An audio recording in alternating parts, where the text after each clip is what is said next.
জামায়াতে ইসলামের আমির ডক্টর শফিকুর রহমানের সঙ্গে সৌজন্য সাক্ষাৎ করেছেন ঢাকায় নিযুক্ত দক্ষিণ কোরিয়ার রাষ্ট্রদূত পার্ক ইয়ং-সিক। মঙ্গলবার মগবাজারে জামায়াতে ইসলামের কেন্দ্রীয় কার্যালয়ে ঘণ্টাব্যাপী এই সৌজন্য সাক্ষাৎ অনুষ্ঠিত হয়।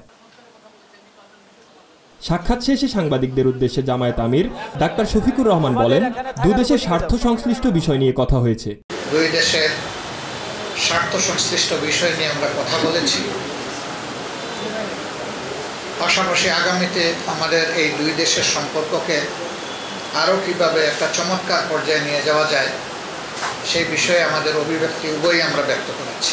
জামায়াতের আমির বৈষম্য বিরোধী ছাত্র আন্দোলনের কথা উল্লেখ করে বলেন, সম্প্রতি আন্দোলনে যারা আহত হয়েছে, চোখ হারিয়েছে, অঙ্গহানি হয়েছে, দক্ষিণ কোরিয়া কি সহযোগিতা করতে পারে সে বিষয়ে আলোচনা হয়েছে। অসংখ্য জীবনের বিনিময়ে, হাজারো মানুষের ত্যাগের বিনিময়ে, দেশে প্রবাসে একই সাথে লড়াইয়ের বিনিময়ে এই জাতি সাময়িকভাবে মুক্তি পেয়েছে।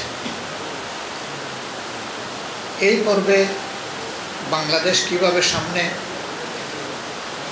দেশের জনগণের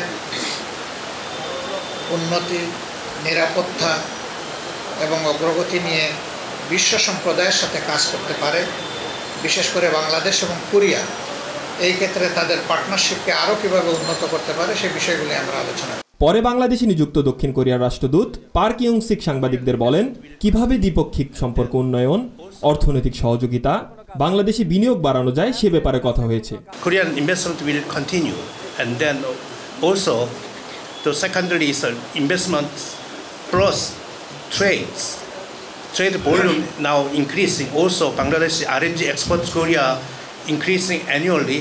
শাহরিয়ার বাঁধন, বাংলা এডিশন।